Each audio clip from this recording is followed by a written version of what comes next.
sans tarder, on va donner la parole À Nice. à Anis, hein, pardon, Oui. à Anis Ladjef, hein, Patrick va dire 2 mots de présentation un petit peu d'Anis et à la fois de qui est Anis et puis du thème de ce soir. À Nice, je ne sais pas, il est présenté comme un ancien trader. Alors ça, moi, je crois qu'il va falloir qu'il édulcore un peu ça, parce que ça fait un peu méchant quand même. Donc, je pense que ça va. Ce qui est important aussi, c'est qu'on parle de la dette. C'est pas quelque chose de simple de parler de la dette, hein, parce que c'est un côté technique et c'est un côté émotionnel et moral aussi. Hein. Je fais toujours référence quand on parle de la dette à David Graeber, donc l'intellectuel, donc qui est décédé il n'y a pas tellement longtemps et qui avait créé un bouquin qui est célèbre qui s'appelait La dette, 5000 ans d'histoire. Et lui, il essayait de relativiser la dette, parce qu'il disait que la dette, ça existait avant la monnaie, avant le troc. Donc mais c'est vrai que le pouvoir, ça n'a pas fonctionné comme ça. L'orthodoxie néolibérale a fustigé tous les pays qui étaient en dette, à commencer par que je connais bien, donc c'était la Grèce, pardon. Et puis tout à coup, avec le Covid, on se rend compte qu'on va pouvoir faire de la dette partout. C'est-à-dire qu'on est en train de sortir des sommes formidables financières. Et ça, derrière tout ça, on sait, Alice va nous l'expliquer, que ça va générer de la dette, des dettes énormes. Donc, c'est ces mécanismes qu'il faut qu'on puisse comprendre. Et je pense qu'on compte un peu sur lui pour savoir pourquoi, à un moment donné, il y avait aucune impossibilité d'avoir de l'argent pour du social, pour la santé, et tout d'un coup, il y en a partout. Qu'est-ce que ça veut dire derrière? Qu'est-ce que ça implique au niveau de la gestion financière du capitalisme, notamment dans sa logique de capital fictif autour de la dette? Voilà. Mais sur Andy, je ne dis pas beaucoup plus parce que je pense qu'il est, en dehors de le présenter comme trader, il va nous en dire plus. Donc, bonjour tout le monde. Je suis Anis Ladjef. On m'a présenté comme ex-trader. Malheureusement, je l'ai été pendant 15 ans, donc de 2001 à 2016. J'ai été trader sur les produits dérivés, donc sur les actions, dans des grandes institutions. Donc d'abord à Paris pendant 8 ans à la Société Générale. Puis ensuite, je me suis retrouvé à Londres chez Nomura, qui est une grande banque japonaise qui, à l'époque, avait racheté Lehman Brothers, qui avait fait faillite suite à la crise des subprimes en 2008. Donc, j'étais dans le cœur du cyclone et j'étais quand même, à ce moment-là, j'étais devenu depuis un peu de temps responsable du trading dérivé. Et ensuite, je suis passé à la Barclays, qui est la deuxième banque anglaise. Et là, je suis resté comme ça jusqu'en 2016, juin 2016. Et après, je suis sorti. Et avant de commencer ma nouvelle activité, parce que je devais créer un fonds et commencer une nouvelle activité, en fait, j'ai pris un peu de temps pour essayer de prendre du recul et essayer de comprendre mon travail, la finance et un peu plus, parce que quand même, j'avais une certaine gêne à travailler dans ce milieu-là. Et c'est justement en faisant ces recherches qui devaient durer même pas 1 ou 2 semaines avant de commencer ma nouvelle activité. En fait, ça a duré pendant 3 mois. Et là, ça fait 5 ans et je suis jamais revenu dans la finance. Donc, voilà, juste pour donner un peu de background sur mon expérience professionnelle. Après, donc là aujourd'hui, le sujet, c'est la dette. Et c'est pour ça que moi, j'ai un peu de mal avec tous les mots qui sont ismes. C'est pour ça que j'aime bien qu'on parle de sujets qui soient très clairs, que ce soit des concepts qui soient très clairs, comme la monnaie ou la dette. Par exemple, quand François Hollande, en 2012, a dit « Mon ennemi, c'est la finance », le problème, c'est qu'il n'a pas défini ce qu'était la finance. Et une des plus belles définitions que je connais de la finance, et c'est celle que je vais vous lire là, c'est celle d'un ancien banquier PDG du Crédit Lyonnais, c'est Jean Perlevade, donc qui a été pendant longtemps conseiller des ministres sous François Mitterrand, et qui disait que le système financier est l'ensemble des institutions dont la matière première est la dette. La finance émet de la dette, fait circuler de la dette, place de la dette et négocie de la dette. Et en gros, c'est exactement ça. C'est-à-dire que quand on parle de finance, la première chose à laquelle on doit penser, c'est la dette. Et le premier des rendements auxquels on doit penser, c'est celui de l'intérêt sur la dette. Avant même les dividendes ou le loyer ou les coupons sur obligations, etc., qui sont directement des intérêts de la dette. Mais c'est vraiment ce système-là qu'on a hérité en Europe depuis le Moyen-Âge et qui a été encore plus au début. Alors, je ne vais pas parler de ce sujet-là, mais si on doit revenir au Moyen-Âge, il va falloir parler peut-être de choses un peu qui fâchent. Max Weber en parle un peu et lui, il place le début du capitalisme. Lui, il place le début du capitalisme justement avec. Je crois qu'il y a quelqu'un qui parle en même temps. Il faut désactiver vos micros. Désactiver les. Non. Donc, c'était le papa de qui? De sa maman.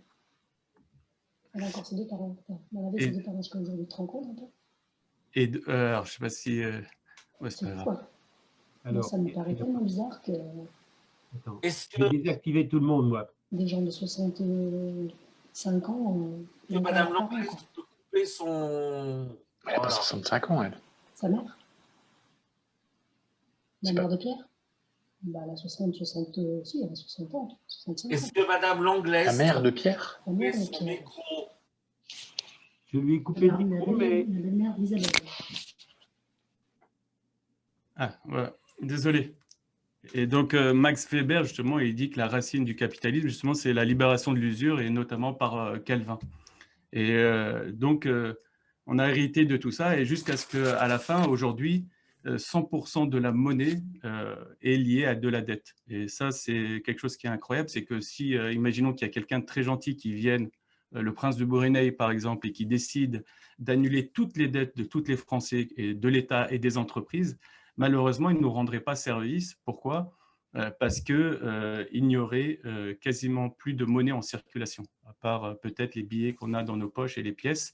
Il n'y aurait plus de billets parce qu'on a fait de nos jours de la monnaie 100% de la dette. Et ça n'a pas été toujours vrai dans l'histoire, même si Patrick Gouge a parlé du livre de Graeber, où il explique bien qu'initialement, la forme la plus répandue de monnaie, c'est de la monnaie dette et non pas du troc ou que sais-je.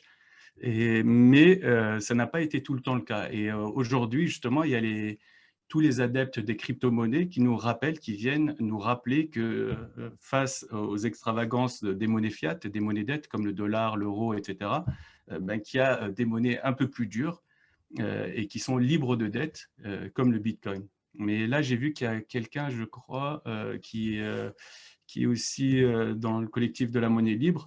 Par exemple, le June est aussi une monnaie libre de dette.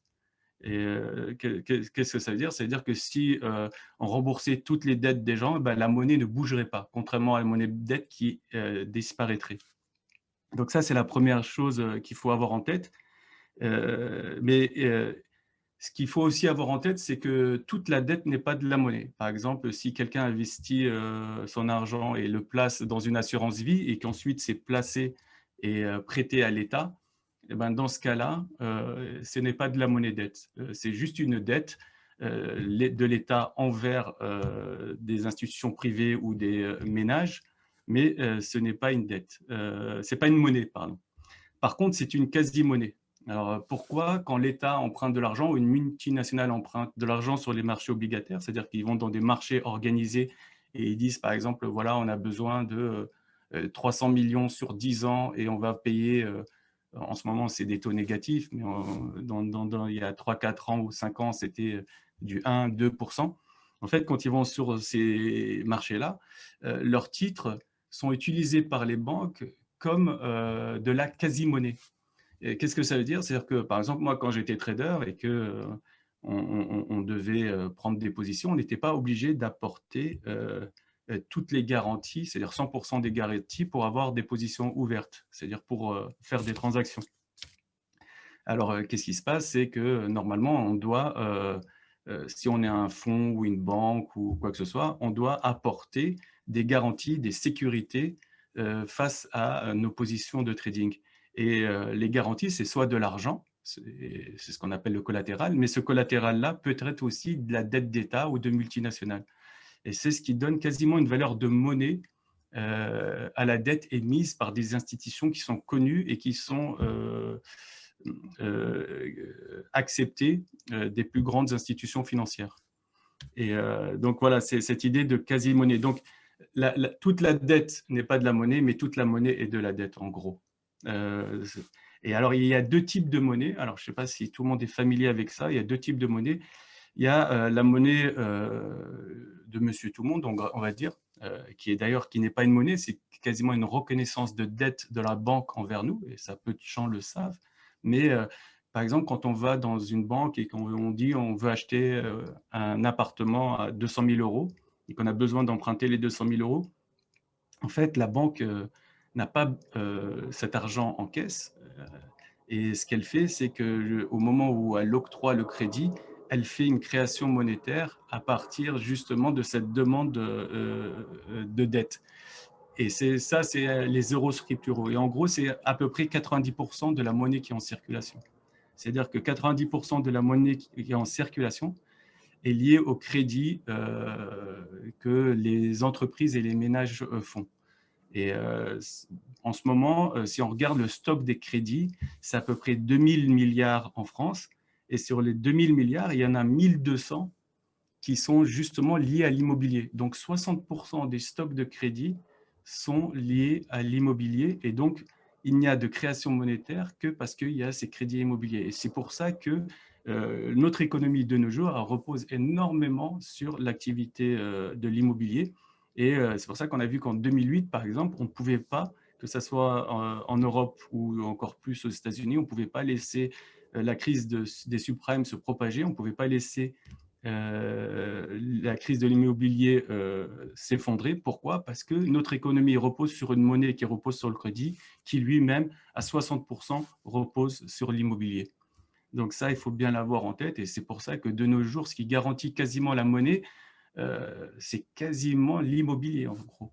C'est que des gens sont endettés sur 25, 27 ans à Paris. Aujourd'hui, il y a à peu près un mois ou deux, Bruno Le Maire a annoncé qu'ils allaient pouvoir prolonger les crédits et qu'on pouvait aller jusqu'à 27 ans.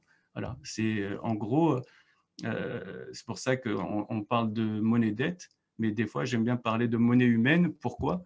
Parce que vu que la monnaie repose sur le crédit, elle repose sur justement la confiance qu'on a, que les banques qui créent la monnaie à partir de rien vont aussi la détruire quand ils vont se faire rembourser. Et comment ils vont se faire rembourser? Ben justement, quand les gens vont tenir leur parole, quand ils vont prendre des crédits immobiliers ou des crédits avec leur entreprise. Et qu'est-ce qu'il y a derrière la monnaie humaine? Et ben, en fait, justement, il y a toute cette culpabilité de devoir aller travailler pour payer le crédit, pour détruire la monnaie que la banque a créée à partir de rien, mais surtout travailler encore plus pour payer les intérêts aux banquiers. Et pour donner deux chiffres qui sont pour moi hallucinants, c'est-à-dire que si on regarde, ou même je peux en donner trois pour parler de l'immobilier. Alors, l'encours des crédits immobiliers en l'an 2000, c'était 250 milliards. En 2010, c'était 1000 milliards. Ça fait x4. Donc, quand on dit que l'immobilier est monté, il n'est pas monté à partir de rien. Il n'y a pas que deux acteurs dans l'immobilier. Bien sûr, il y a ceux qu'on connaît, c'est les acheteurs et les vendeurs, mais il y a aussi le banquier qui est là et qui permet de justement d'apporter du crédit aux acheteurs, de rallonger la période durant laquelle on va rembourser le crédit et qui fait justement, qui participe à cette bulle immobilière dont il a tout à fait intérêt. Pourquoi? Parce que qu'est-ce qui garantit la monnaie? C'est justement les logements et les maisons, etc., qui sont pris en collatéral quand quelqu'un s'endette. Et donc, les banquiers n'ont aucun intérêt à ce que l'immobilier baisse. Bien au contraire, ils participent même à cette bulle immobilière. Et donc, ça, c'est le premier chiffre. Donc, x4 du stock des crédits liés à l'immobilier en 10 ans. Le deuxième chiffre, c'est en 2008, si on prend les chiffres de 2008, les banques, si on regarde leur chiffre d'affaires, c'est-à-dire les frais qu'elles touchaient et surtout les intérêts qu'elles touchaient, on va dire qu'en France, il y avait 360 000 banquiers et le système bancaire touchait en chiffre d'affaires, mais eux, ils appellent ça le PNB, il touchait 18% de la richesse créée, c'est-à-dire un cinquième. En gros, on travaillait un jour pour payer le système bancaire. Chaque jour travaillé collectivement servait justement à payer les banques. Ça, c'était en 2008. Et au même moment, donc on a 360 000 banquiers qui font tourner la machine. Au même moment, on peut prendre deux autres services publics, qui sont l'éducation nationale ou l'hôpital public. Chacun fait travailler 1 200 000 Français. Et en termes de coûts, pour l'éducation nationale, c'est entre 2,5 et 3%, et pour l'hôpital public, c'est entre 3 et 4%. Donc, en gros, ils sont 4 fois plus, et les autres nous coûtent quasiment 6 fois plus. Quand je dis les autres, bien sûr, c'est les banquiers.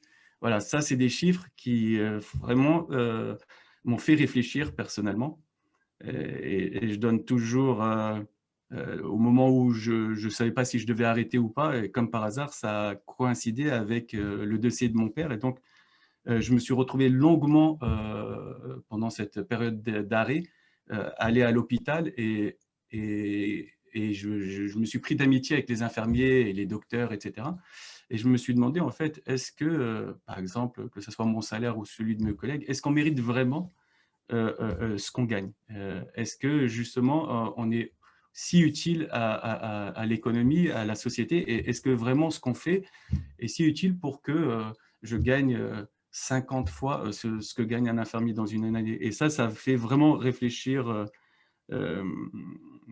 Ça m'a fait vraiment réfléchir. Mais j'avais que des intuitions, et après j'ai été travailler et chercher les chiffres, et justement je suis arrivé à cette notion de dette qui est, à l'époque où je travaillais, et j'en ai limite honte, la création monétaire ne m'intéressait pas. Et elle n'intéressait aucun de mes collègues. Ce qui nous intéressait, nous, c'est de bien faire notre travail, de servir nos clients, de faire le maximum d'argent et toucher nos bonus à la fin de l'année. C'est un métier qui est très, très taylorisé. Quand on regarde les gens qui sont dans le trading ou dans les activités qui sont autour, c'est quasiment tous des ingénieurs. Et à aucun moment, on a cette idée d'aller politiser notre vision de l'économie et d'aller comprendre vraiment les mécanismes profonds de la création monétaire. Je réussis à le faire qu'après. Donc ça, en gros, ça c'est la première partie donc, de la création monétaire. C'est celle qui est faite par les banques commerciales au moment où elles octroient un crédit. Et la deuxième façon, alors avant 2008, c'était quasiment pas utilisé, c'est la création monétaire par la Banque centrale. Et elle, c'est vraiment de la création monétaire qui est ex nihilo, c'est-à-dire que les banques ont le pouvoir incroyable, en appuyant sur une touche d'ordinateur, de créer autant de milliards qu'ils veulent. Et donc, moi, j'ai commencé à le vivre personnellement en tant que trader en 2010 avec les marchés américains et la Fed qui s'est mis à imprimer des milliards, tout en sachant qu'avant, il y avait le Japon qui le faisait depuis les débuts des années 2000. Mais c'est incroyable, on a du mal à le concevoir que juste en appuyant sur un bouton, on peut créer de l'argent magique. Et donc, depuis 2015, ça se passe en Europe avec la BCE et le Whatever It Takes de Draghi, quoi qu'il en coûte, qui a été, c'est drôle, mais repris par Macron quand il veut parler de la crise sanitaire et de la crise économique qui lui est liée. Ce quoi qu'il en coûte a été utilisé pour la première fois par l'actuel Premier ministre italien, qui était à l'époque le président de la BCE, qui avait l'équivalent du poste de Christine Lagarde aujourd'hui. Et face aux spéculateurs qui attaquaient les pays du Sud, comme l'Espagne, l'Italie, la Grèce, il leur a fait un peu peur avec cette phrase. Il leur a dit, on va défendre l'euro et whatever it takes, c'est-à-dire que quoi qu'il en coûte, quitte à créer des milliards et des milliards à partir de rien pour vous attaquer, vous les spéculateurs. Et à partir de là, justement, les marchés ont commencé à changer et on a commencé à avoir tous les taux d'intérêt de tous les États du Sud chuter. Le Portugal est passé en territoire négatif, l'Espagne aussi. L'Allemagne a quasiment à moins 0,8%. La France, ça dépend des maturités, mais entre moins 0,5 et 0%. Donc, tous ces gens-là, grâce à l'action de la BCE qui crée de l'argent à partir de rien, ont vu leur taux d'intérêt baisser énormément. Donc, dans ce cas-là, on se dit oui, c'est super pour les États. Mais en contrepartie, ce que crée cette création monétaire, c'est que la Banque centrale, à cause des traités européens, notamment ceux de Maastricht en 92 et le traité de Lisbonne en 2006, la BCE ne peut pas prêter directement aux États. Donc, ce qu'elle fait, c'est un tour de passe-passe. Elle passe par les marchés obligataires, les marchés financiers. Elle injecte son argent là-bas. Comment? En rachetant de la dette des États. Ça, on va dire que c'est pourquoi pas. Mais au passage, les banques prennent des commissions et un petit écart de cours. On estime que les commissions, rien que pour la France, c'est autour de 3 milliards. Pourquoi pas? Mais aussi, elles achètent des dettes de multinationales, notamment celle de LVMH, lui permettant justement d'aller acheter pour 16 milliards Tiffany aux États-Unis. C'est-à-dire que l'argent, au lieu de servir à l'économie locale, non, il sert à la prédation et justement à Bernard Arnault de pouvoir aller attaquer et acheter Tiffany pour 16 milliards, se grossir encore et toujours plus. Mais surtout, il y a un effet un peu pernicieux, c'est qu'une fois que la Banque centrale achète toutes ses dettes, et que les taux baissent, ce qui se passe, c'est qu'il y a énormément d'argent sur les marchés financiers et les investisseurs, les riches investisseurs, les fonds de pension, les fonds spéculatifs ne savent plus quoi faire parce que ça ne rapporte plus rien de prêter à la Grèce, ça ne rapporte plus rien de prêter à l'Espagne. Donc, qu'est-ce qu'ils se mettent à faire? Par ricochet, à aller sur d'autres actifs financiers, notamment l'immobilier commercial, notamment les actions, et les crypto-monnaies pour certains. Et ça, c'est un mouvement qu'on voit depuis à peu près 12 mois. C'est en train d'arriver avec Tesla, avec des milliardaires de fonds de pension comme Dalio qui vont et qui achètent du Bitcoin, etc. Et donc, qu'est-ce qui se passe? C'est que c'est la phrase qu'il faut retenir, c'est que la dette des uns, c'est-à-dire celle des ménages, des PME, des entreprises et des États, c'est la richesse des autres. C'est ça qui est incroyable avec la monnaie fiat, la monnaie dette, c'est que ce n'est pas 0 ou 1. C'est pas soit vous avez de l'argent ou soit vous n'en avez pas. C'est soit vous avez des dettes ou soit vous avez du patrimoine. Et ce qui se passe avec, depuis 2000, ça s'est accentué depuis 2015 et encore plus avec le Covid, c'est que la politique monétaire de la BCE, en évitant de passer directement par les États, mais en passant par les marchés financiers, crée des énormes bulles et accentue les inégalités de richesse. Voilà. Donc ça, en gros, c'est la première partie. J'espère que je n'ai pas été trop long. S'il y a des questions, je suis preneur. Super. Alors, on s'arrête un instant et pour prendre la parole, vous pouvez… Attendez, je vais me remettre en affichage de galerie, voilà, de voir tout le monde. Vous pouvez soit lever le doigt, soit demander sur le chat la parole. Hein. Donc, il y a Jean-Claude qui a une question. Jean-Claude, vas-y. Oui, alors moi c'est une question par rapport au dernier… Jean-Claude, on ne voit pas ta tête. C'est dommage. Voilà. Ben oui, je suis tellement beau que… Bon, c'est une question par rapport à la fin de ce que vient de nous dire Anis.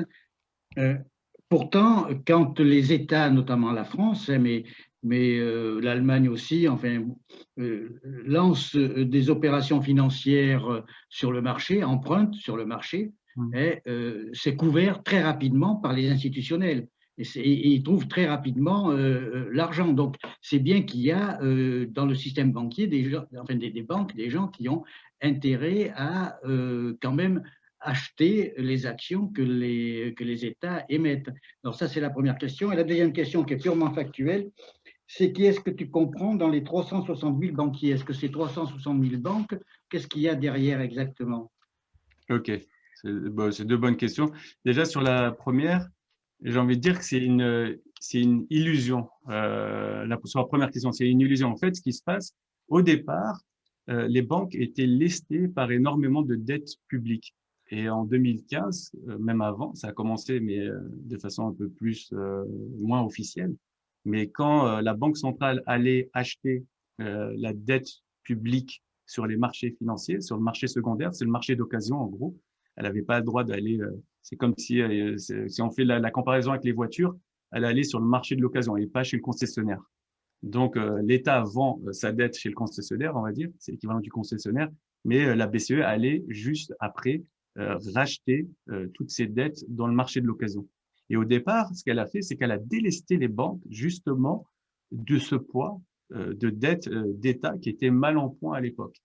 Et en faisant ça, en délestant, elle a donné de la capacité aux banques pour faire autre chose.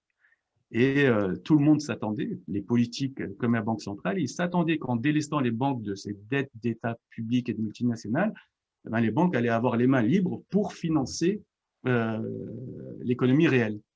Malheureusement, les banques n'ont pas financé l'économie réelle. Si on regarde l'encours des crédits, donc l'encours des crédits, c'est le stock de crédit. Les économistes, ils appellent ça encours de crédit, je ne sais pas pourquoi, on va dire le stock de crédit qui en fait, il a décéléré depuis 2015, alors qu'on s'attendait à une explosion. Pourquoi? Parce que les banques ont préféré justement prêter leur argent via leurs prime brokers, c'est-à-dire on va dire à des institutions privées comme des hedge funds, etc., de l'argent très liquide qui rapporte beaucoup d'argent, beaucoup de frais, de fees, ce qu'on appelle des fees, et elles ont préféré ça plutôt que de prêter à l'économie réelle. Ou sinon, elles ont préféré, comme la Société Générale, Crédit Agricole ou BNP, aller avec cette capacité d'emprunt, d'aller spéculer en bourse.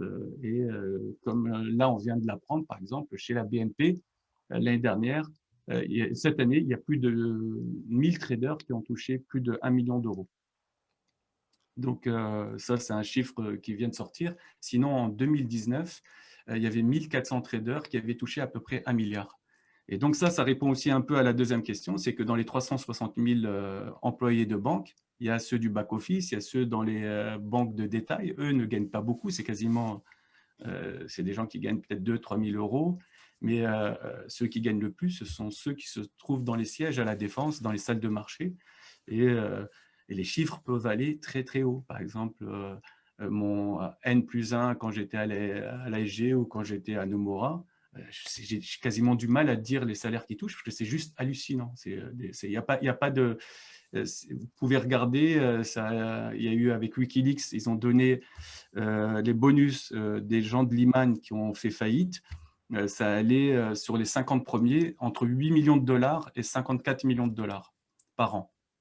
Par trader. Et donc, ça, c'est les 50 mieux payés de Lehman Brothers, qui étaient quasiment tous à Londres et à New York.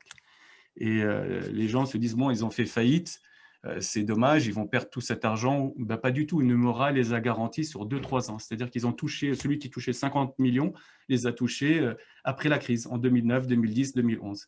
Et au même moment, on demandait justement aux gens, on faisait de l'austérité. On a gelé le salaire des fonctionnaires quasiment 8 années sur 10 depuis 2012. On a réduit les services publics, on a augmenté les taxes et justement, c'est ça qui a apporté les gilets jaunes.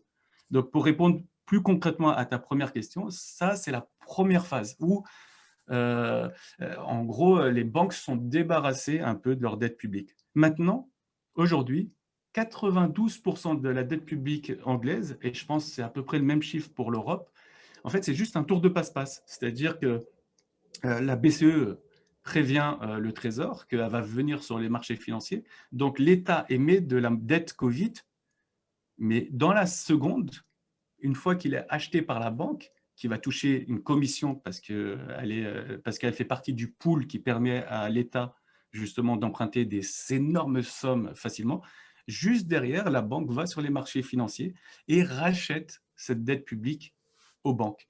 En gros, c'est juste une histoire de contourner les traités européens, mais au passage, les banques gagnent 2 fois, gagnent en commission via l'État et gagnent aussi par ce qu'on appelle le spread, l'écart de prix, c'est-à-dire que eux, si ils ont acheté le titre de dette à l'État à 100 euros, et bien quand la BCE va venir, elle va faire monter le prix et ils vont le vendre à 101, 102 et ils vont gagner encore une fois une marge.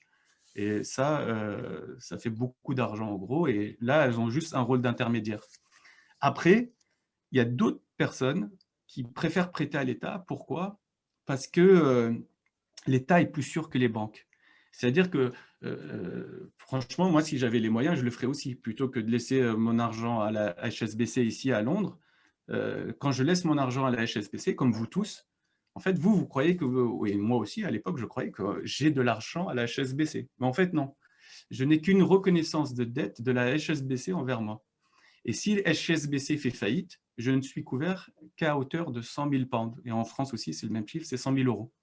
Et en gros, la garantie sur les comptes de dépôt n'est que de 100 000 euros. Et il n'y a en France, par exemple, que 4 milliards, c'est-à-dire peanuts. C'est-à-dire que si demain il y a une crise systémique, toutes les banques font faillite, eh ben, tout le monde perdra son argent quasiment. Parce qu'il y a 1400 milliards de dépôts et la garantie des 100 000 euros n'est que pour 4 milliards en Europe. Et donc, les gens, qu'est-ce qu'ils préfèrent faire? Ils préfèrent prêter à l'État et perdre justement ce demi-euro chaque année plutôt que tout perdre s'ils laissent leur argent à la banque, à la HSBC ou à la BNP ou à la Société Générale. Voilà aussi pourquoi, et parce que les gens ne le comprennent pas, pourquoi aussi les institutionnels, ceux qui sont dans des assurances-vie, ceux qui ont des retraites, etc., les fonds de pension, pourquoi ils investissent dans la dette de l'État? Parce que l'État est plus sûr que les banques et que les multinationales aussi. Autre question? François?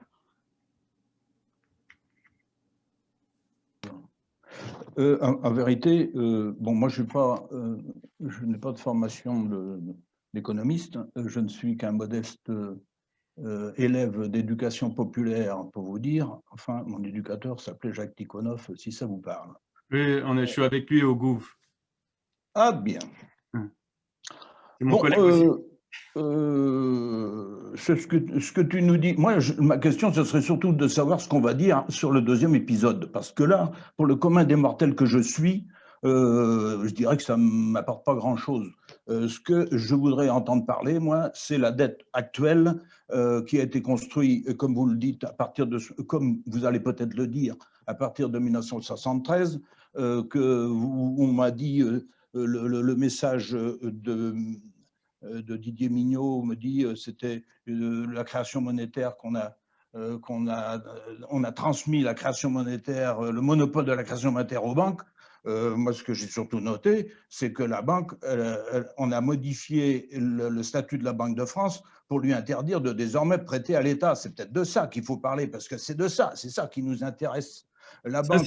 Ça, c'est les solutions, ça c'est la quatrième partie.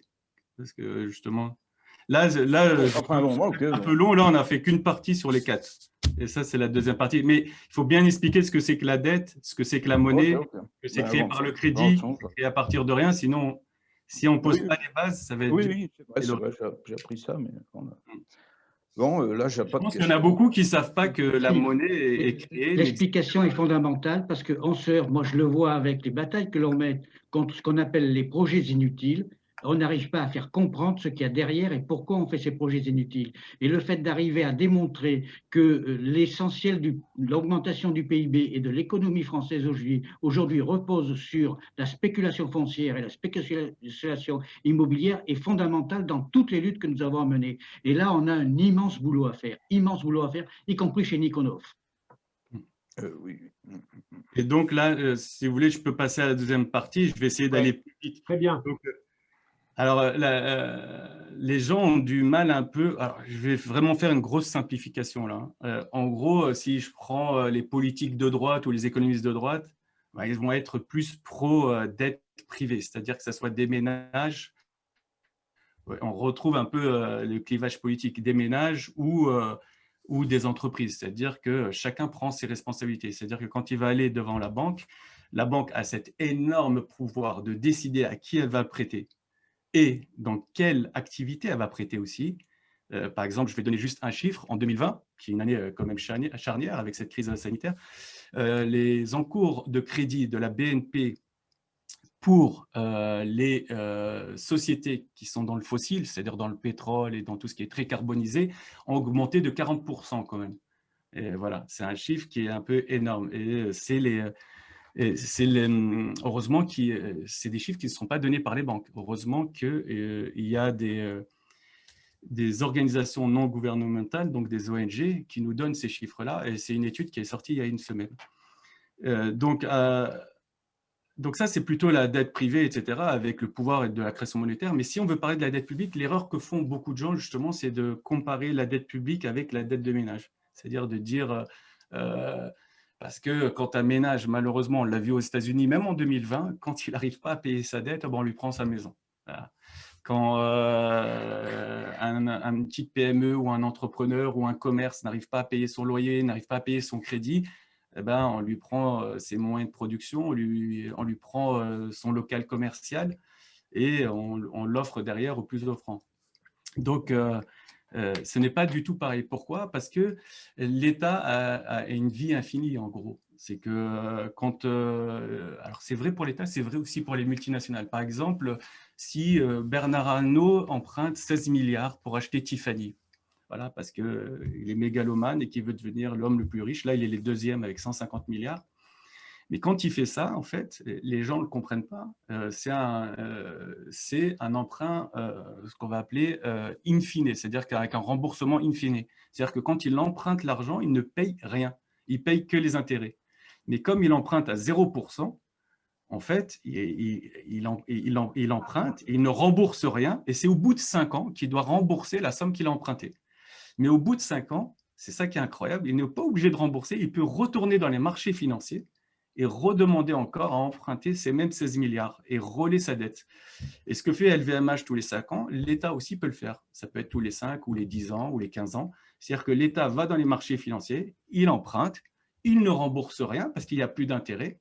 L'Allemagne, la France, le Portugal, l'Espagne reçoivent même de l'argent, l'Autriche, les Pays-Bas, parce que les taux d'intérêt sont négatifs, c'est-à-dire qu'ils reçoivent des coupons positifs. Donc, c'est une belle histoire pour eux. Ils empruntent, ils ne remboursent rien, ils touchent des intérêts positifs. Et au bout de 5 ou 10 ans, ils retournent sur les marchés financiers pour emprunter aux autres, qui vont rembourser aux premiers. Et c'est possible aussi que même que les autres et les premiers sont les mêmes. Donc, voilà, en gros, on rôle la dette. Ce qui compte vraiment, c'est les intérêts de la dette, ce qu'on appelle aussi la charge de la dette, c'est-à-dire que le seul risque qu'encourent les États, c'est justement que les taux d'intérêt augmentent. De nos jours, l'État français paye en gros entre 38 et 40 milliards d'intérêts de la dette. Pourquoi? Alors, il y a des gens qui peuvent se demander pourquoi, vu que les taux d'intérêt sont négatifs. Parce que justement, la dette, elle est ancienne. Les anciens crédits, les anciennes obligations qui ont été émises, par exemple, en 2008 ou 2010, 2012, ont été faites avec des taux autour de 3 à 4%. Et donc, on a ces intérêts de la dette à payer. Et 40 milliards, c'est presque le budget de l'éducation nationale. Donc, voilà, donc, le risque qu'on encourt maintenant à emprunter des énormes dettes comme ça, à taux bas, c'est qu'un jour, quand on va devoir les rôler, imaginons que les taux d'intérêt augmentent. Et dans ce cas-là, c'est juste énorme parce que de nos jours, la dette publique de l'État français, c'est 125% du PIB. Il suffit que les taux d'intérêt augmentent de 1% pour que, à terme, pas directement, mais à terme, pour ceux qui font un peu de thermodynamique, c'est facile à s'imaginer, c'est que des flux. Donc, à terme, quand on va être en régime permanent avec ces taux d'intérêt très élevés, eh bien, qu'est-ce qui va se passer? On va devoir donner pour chaque pourcentage 1,25% de la richesse créée aux banquiers en intérêt et aux créanciers.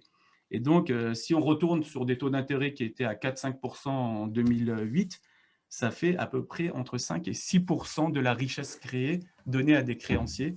Et ça, c'est juste énorme quand on sait que, par exemple, l'hôpital public, c'est entre 3 et 4% du PIB. Ça nous coûte entre 3 et 4% du PIB. Donc voilà quel est le problème justement d'emprunter constamment et d'être dans le fait d'aller sur les marchés financiers et de dépendre d'eux. On a ce risque comme une épée Damoclès sur la tête, ce risque que les taux d'intérêt augmentent. Mais je pense que le plus important, c'est pas ça, c'est la perte de souveraineté. Pourquoi? C'est Napoléon qui disait que la main du dessus, elle est supérieure à la main du dessous, et que quand on va emprunter sur les marchés financiers, on l'a vu avec la Grèce, où on l'a vu par exemple quand il y avait un risque que Jean-Luc Mélenchon passe au deuxième tour en 2017, les marchés financiers punissent l'État en question. Et donc, quand Jean-Luc Mélenchon avait une petite chance de passer au deuxième tour en 2017, les taux d'intérêt en France sont montés et ça a fait très très peur au marché financier, ça fait très très peur aux médias et il y a eu une petite cabale contre Jean-Luc Mélenchon. Il s'est passé la même chose avec la Grèce. Quand Tsipras et son mouvement sont passés, ils ont été punis par les marchés financiers et ils ont dû aller emprunter avant que la Troïka intervienne à 25%. Et donc, ce pouvoir qui est donné au marché est juste énorme. Et la perte de souveraineté, elle s'exprime d'une seconde façon aussi, c'est par les réformes qui sont imposées. On a pu voir que là, de nos jours, ce qui est incroyable, c'est que la France, pour l'aide de 100 milliards à peu près du plan de relance, la France a mis 60 milliards sur la table à l'Union européenne et elle va en recevoir que 40. Mais malgré ça, l'Union européenne va imposer ou impose à la France de faire la réforme de retraite et la réforme du chômage. Et donc là, on se rend compte que justement, on n'est pas libre, on n'est pas souverain. Pourquoi ? Parce qu'on est tributaire des marchés financiers. Et pour revenir un peu à la question de François tout à l'heure, justement, on va en parler après. Et pourquoi on serait tributaire des marchés financiers? Pourquoi on doit aller? Et ça, je vais l'expliquer historiquement, pourquoi ça s'est passé. Et ça va répondre, j'espère, à François. Mais je crois que c'est dans la dernière partie. Et donc, et pour finir, quand on regarde la BCE, il y en a qui font l'erreur aussi de croire que la BCE et l'État, c'est la même chose. Alors, dans les faits, oui, et la BCE et l'État, c'est la même chose. Pourquoi? Parce que la BCE est une entité, elle a été privée pendant 145 ans, entre la création en 1800 par Napoléon et des banquiers, dont un banquier suisse. Elle était privée à la création, mais en 1945, à la révolution, au sortir de la guerre, on a justement nationalisé la Banque de France, et elle est devenue nationale, comme de nombreuses banques et de nombreuses assurances, et aussi de nombreuses entreprises du secteur chimique et immobilier. Mais pendant longtemps, elle a été privée. Et l'erreur qu'on fait aujourd'hui, c'est de dire, comme elle est possédée à 100% par l'État, elle travaille pour nous, pour l'État et pour les gens. Et ce n'est pas tout à fait vrai, parce qu'il y a une étude qui a été faite sur 515 comités à la BCE, comités de consultation. Il y en a 505 qui sont liés directement soit à des hedge funds, soit à des banques, soit à des assureurs. 505. Il n'y a qu'un seul comité qui représente justement les intérêts des consommateurs. Et sur les 9 autres, c'est du type Siemens, etc., les gros industriels. Donc, en gros, la BCE est gangrenée par ce lobby bancaire et de banque et d'assurance. Mais aussi, il ne faut pas aller très, très loin. Quand on regarde Villeroy de Galhau, par exemple, qui est l'actuel gouverneur de la Banque de France, et donc qui représente à peu près 15%, il nous représente, nous, les Français, il représente à peu près 15% de la BCE. C'est le poids de la France et de la Banque de France dans la BCE, donc c'est 15%. Quand on voit son pédigré, c'était l'ancien numéro 2 de BNP, mais c'est aussi l'ancien PDG de CTLM. Donc CTLM qui fait du crédit revolving et qui fait des crédits à la consommation entre 6 et 8%, qui fait du crédit revolving jusqu'à 13 à 14%. Donc, et dans les faits, donc, on peut dire pourquoi on va le juger juste sur ce qu'il a été, peut-être qu'il travaille pour nous.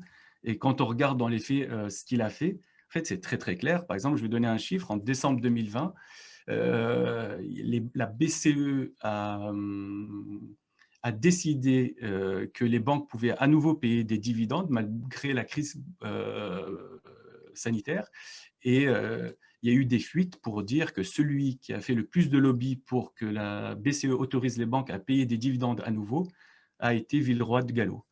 Et au même moment, Villeroy de Galhau, on le voyait tout le temps à la radio ou à la télé, et c'est celui qui disait constamment qu'il fallait travailler plus, qu'il fallait faire la réforme des retraites, que les Français ne travaillaient pas assez. Constamment, il venait donner et que la dette devait être remboursée et qu'il était là pour nous culpabiliser. Et c'était, je pense, c'est quasiment quotidiennement qu'il participait aux émissions radio et émissions télé. Donc, voilà, quand on pense que la Banque de France travaille pour l'État, je pense que ça, c'est une erreur qu'on est en train de faire. Est-ce qu'il y a des questions? Ça, c'était la partie 2. J'ai essayé de faire vite.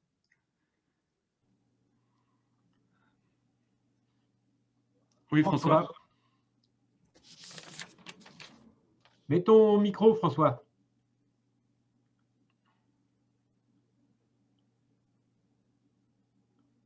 Il faut que tu mettes ton micro. Oui, ça y est, C'est bon. excusez. Excusez, la Banque de France, donc elle ne travaille déjà plus pour... enfin, elle travaille peut-être, mais elle ne finance plus l'État depuis cette fameuse loi de 1973.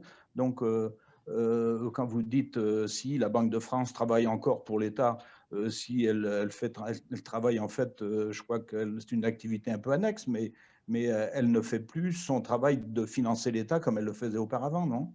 Alors là, elle le fait un peu. Alors, c'est un peu compliqué, je vais essayer de simplifier. Il y a quelque chose qui s'appelle l'eurosystème. En gros, l'eurosystème, c'est la BCE et chaque banque nationale. Et en gros, le quantitative easing, cette politique, ce nom barbare pour dire on imprime de l'argent à partir de rien pour acheter les dettes et injecter énormément d'argent sur les marchés financiers, donc ça s'appelle le quantitative easing. Ils lui ont donné d'autres noms, notamment quand il y a eu la crise Covid.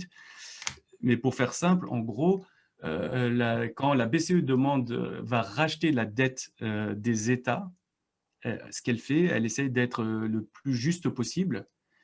Elle alloue à chaque banque nationale un pouvoir d'achat, pour faire simple, qui est équivalent à son poids économique dans l'Europe ou dans la BCE. C'est-à-dire la France, elle va racheter à peu près pour 15%, l'Allemagne pour 21%, la Grèce pour quasiment rien, 0,8%. Donc chacun va, d'ailleurs la Grèce n'a pas le droit à ce quantitative easing, mais si elle devait acheter, ce serait 0,8%.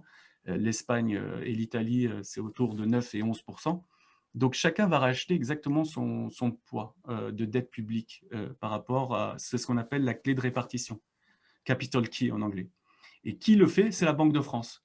Donc aujourd'hui, 25% de la dette publique française est détenue par notre Banque de France. Donc c'est poche droite, poche gauche. Pourquoi? Parce que nous possédons 100% de la Banque de France. Donc, mais alors ça, je préfère en parler à la troisième partie et continuer là-dessus. Mais voilà, donc la Banque de France fait un peu son travail, mais forcé. Pourquoi? Pour sauver, non pas les États, mais pour sauver plutôt les marchés financiers et les banques. Elle a quand même été un peu castrée, quoi, non? Beaucoup, et on va en parler après. Justement, je pense que ça va répondre à ta question, parce que moi, c'est la solution que je trouve, et je vais même plus loin que je pense que les Gilets jaunes sur cette question. Pierre Brissot a demandé la parole, Didier. Pardon? Je crois que Pierre Brissot a demandé la parole. Ah, je ne l'ai pas vu, parce que je n'ai qu'une partie des vignettes des gens. Attends, tu peux faire affichage en haut à droite et le changer, et tu peux voir tout le monde. Passer en mode... Non, mais j'ai affichage galerie. Hein. Voilà, et tu verras tout le monde. Ben non, je ne vois pas tout le monde, c'est ça. Attends, afficher les participants. Passer en mode... Bon, c'est pas grave. Donc, il a la parole, en tout cas. C'est très bien, Laurent, que tu vois d'autres gens et que tu le dises. Hein. Ben non, il ne la veut plus, alors. C'était qui? C'était Pierre Brissot qui avait levé la main.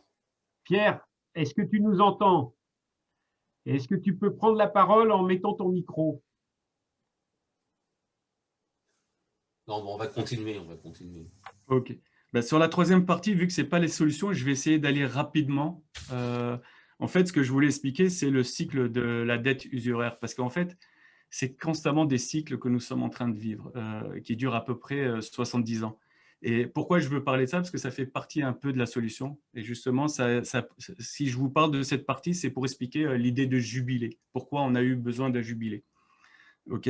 Donc, en gros, je vais commencer par une petite anecdote que j'ai piquée à Margaret Kennedy, qui est une écologiste, architecte, qui a un peu le même parcours que moi, sauf qu'elle était architecte. Elle s'est dit, moi, je ne comprends rien aux économistes, c'est ce qu'ils racontent. Et elle s'est mise à travailler de son côté et à essayer de comprendre l'économie avec des mots simples. Et elle est arrivée à la même conclusion et aux mêmes solutions quasiment, alors que je ne la connaissais pas. Et elle donne un exemple à un moment dans son livre. Elle dit que, imaginons qu'en l'an 0, il y ait une famille d'usuriers. Donc, elle donne un autre exemple, mais moi, je vais le faire plus simple. Une famille d'usuriers qui décide d'investir l'équivalent de 1 centime de l'an 2000. C'est-à-dire qu'on va dire c'est une poussière d'or. OK, et décide de l'investir justement et de le prêter avec intérêt. Et quand on regarde les intérêts, en gros, le plancher, c'est 5%. Ça n'a jamais été plus bas que 5% entre l'an 0 et l'an 2000. OK, donc, elle explique ça. Elle dit, imaginons, ils prêtent à 5% et chaque année, ils prennent l'engagement de constamment réinvestir cet argent gagné et le prêter à 5%. Et donc, c'est assez théorique, sa proposition, mais c'est très intéressant ce qui se passe. c'est que ce centime investi à 5%, en fait, va pas, alors ça vous vous en doutez, va pas rapporter 5% fois 2000 ans. Ok, parce qu'il y a un effet, ce qu'on appelle exponentiel, et je pense qu'il y en a Oui, qui… bien sûr. Voilà, mais le problème, c'est ça le problème. Alors, je vais vous dire combien ça va rapporter en 2000 ans ce centime. Il va rapporter 410 milliards. Alors, c'est énorme, hein, mais attention, ce n'est pas 410 milliards d'euros. L'unité, elle est tellement grosse que elle l'a fait, et je l'ai fait aussi, j'ai fait son calcul, je l'ai vérifié derrière. C'est 410 milliards d'une unité spéciale. Et cette unité spéciale, je vais vous la donner, c'est le poids de la Terre en or, avec son magma, avec ses montagnes, avec sa mer, avec tout. Voilà, avec ses océans. Voilà, c'est ça. Donc, celui qui a investi 1 centime en l'an 0 pendant 2000 ans se retrouve à la fin avec un trésor de 410 milliards fois la Terre, le poids de la Terre en or. C'est juste hallucinant. Et on se rend compte qu'à un moment, c'est obligatoire que ça ne va pas marcher. Soit ils possèdent la Terre et tous les hommes, ou soit des gens vont se rebiffer et vont les attaquer et vont les crucifier, en gros. Oui, Et la bonne nouvelle, c'est que quand même, il meurt avant. non, parce que ce que je dis, c'est qu'ils prennent l'engagement, comme on fait les Médicis, de justement à chaque fois prolonger de famille, comment dire, d'ancêtre à ancêtre, ou je sais pas, Oui, même les Médicis, tu vois, ils ont quand même quick. Alors, Médicis, alors ils ont commencé à peu près vers l'an 1250. En Oui. 1550, ils avaient une fortune tellement colossale, alors que c'était des usuriers et que l'usure est condamnée par l'Église, ils ont réussi quand même l'exploit de placer 2 papes. Et Oui. ils ont placé 2 reines. Et donc, pourquoi les Médicis, justement, n'ont pas pu continuer? Parce qu'il n'y a plus de descendance mâle et ni femelle, d'ailleurs, à partir d'un moment. Et donc, moi, je regardais ici The Crown, qui est sur Netflix, et il parlait d'une famille qui est juste dans le quartier où j'habite. Et c'est la famille la plus riche d'Angleterre. Et je me suis amusé à regarder ce qu'ils ont fait. Et bien, ils ont fait exactement ça. Ils ont commencé en 1750 à acheter des terres, les louer avec intérêt, etc., et à faire du crédit avec intérêt. Et maintenant, ils possèdent à peu près 10 milliards de pounds. C'est la famille la plus riche. Et à chaque fois, l'argent est donné à un seul héritier. Il n'est pas donné aux autres. Et voilà comment cette famille est super puissante. C'est le duc de Westminster. Donc voilà pourquoi je voulais raconter un peu cette histoire, c'est pour expliquer qu'à chaque fois il y a des cycles et qu'avant, justement, les gens avaient un peu de sagesse, et c'est que ça soit dans la Torah, c'est repris par la Bible aussi, c'était aussi repris par d'autres civilisations, c'est qu'on faisait le jubilé de la tête. C'est qu'à partir d'un moment, au bout de 50 ans, on disait on allait libérer tout le monde de la dette, on allait redonner les terres à ceux à qui on les avait confisquées, on allait libérer les esclaves et on repartait dans un nouveau cycle. De toute façon, nous, on s'est mis plein les poches pendant 50 ans et de toute façon, on va encore réussir à s'en mettre plein les poches pendant 50 ans. Mais c'est une idée, cette histoire de jubilé, de dire on va faire en sorte que de libérer un peu la corde au cou que les gens ont parce que sinon, ils ne tiendront pas. Et cette idée de jubilé, je vais en reparler plus tard. Donc, si on regarde le cycle actuel, quand est-ce qu'il a commencé? Donc, à chaque fois qu'il y a un cycle, il y a toujours une guerre.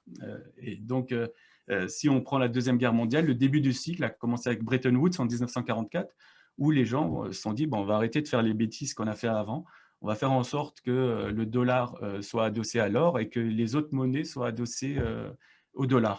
Et donc, ça, c'était en 1944, mais dans le courant des années 60, De Gaulle, les Allemands, les Anglais se sont rendus compte que les Américains profitaient de ce privilège exorbitant, comme l'appelait Valéry Giscard d'Estaing quand il était jeune ministre. Et ils ont profité justement pour créer de la dette et financer leur conquête spatiale et leur guerre à partir de la dette grâce à ce pouvoir du dollar adossé à l'or. Et donc, ils pouvaient émettre de la dette sans avoir l'or qui lui fait face. Et donc, la France, l'Angleterre ont commencé à retirer des États-Unis leur stock d'or.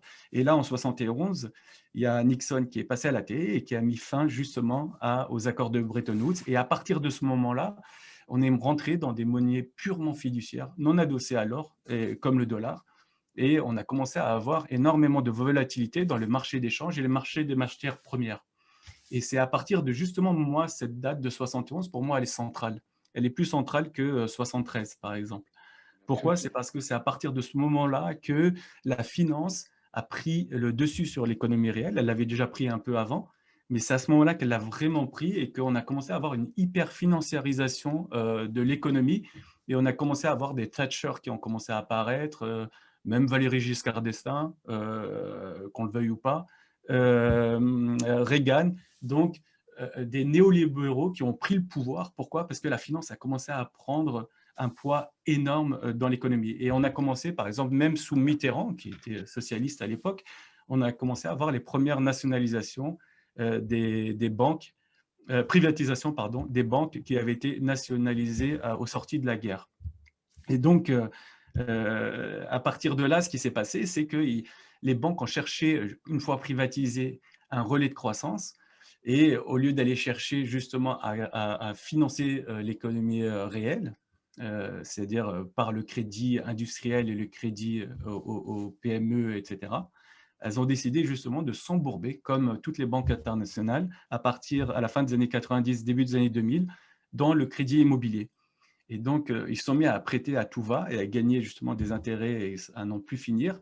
Et en 2007, ils commençaient à voir que justement, les ménages qu'ils avaient surendettés et les entreprises n'arrivaient pas à rembourser et commençaient à être à risque. Et à partir de ce moment-là, des banques comme Goldman Sachs et énormément de banques américaines ont commencé à faire de la titrisation, c'est-à-dire mélanger de la dette qui est saine avec de la dette qui est moins saine, c'est-à-dire avec des gens qui peuvent faire faillite, et à promettre des rendements exorbitants. Et c'est cette titrisation qu'on appelle justement les subprimes. Pourquoi? Parce que ça rapporte plus que la normale, qui s'est répandue, qui a commencé à circuler. Donc, c'est pour ça que j'ai commencé cet exposé par la phrase de Jean Perlevade et sa définition de la finance, qui dit que la finance émet la dette, la fait circuler, la place et la négocie. Et bien justement, c'est cette titrisation de la dette qui était fragile aux États-Unis qui a créé la crise de 2008, qui est venue justement mettre une fin à ce que je raconte tout à l'heure, c'est-à-dire que les banques sucrent quasiment 20% de la richesse créée par an. Aujourd'hui, ça tourne plus autour de 8%, pour information. Et donc, ce cycle usuraire devait finir en 2008, devait exploser, mais malheureusement, la BCE ou la Fed et toutes les banques centrales ont décidé de prolonger pour 10 ans, 15 ans, que sais-je, justement ce cycle en imprimant de l'argent à partir de rien, qui fait face à aucune richesse créée, pour justement sauver d'abord les marchés financiers et les banques de ce problème de dette qu'il y a eu après 2008. Et ce que je trouve le plus injuste, alors là je vais parler un peu de choses personnelles, parce que moi j'étais sur les equities, les actions, donc normalement je ne suis pas censé m'intéresser à ça, mais comme on est dans les actions, bien sûr, ce qui se passe sur le marché obligataire chez nos collègues du 3e étage, moi j'étais au 4e, nous intéresse. Donc après 2008, autour de 2010, quand il y a eu la crise de la dette souveraine, c'est-à-dire la crise des États qui n'arrivaient plus à emprunter sur les marchés financiers, comme la Grèce, le Portugal et l'Italie, etc. Quand il y a eu cette crise des États du Sud, on a commencé à rencontrer nos collègues et vraiment l'idée qui s'est répandue, c'est de dire les États sont venus en aide à la finance et derrière, même si ce n'est pas les banques directement, mais indirectement, c'est la finance qui a attaqué les États. Et donc, c'est comme si en 2008, on était à l'agonie dans un torrent, l'État nous a aidés et une fois qu'on est sorti de ce torrent, on a foutu l'État dedans. Et donc ça, c'est une énorme injustice.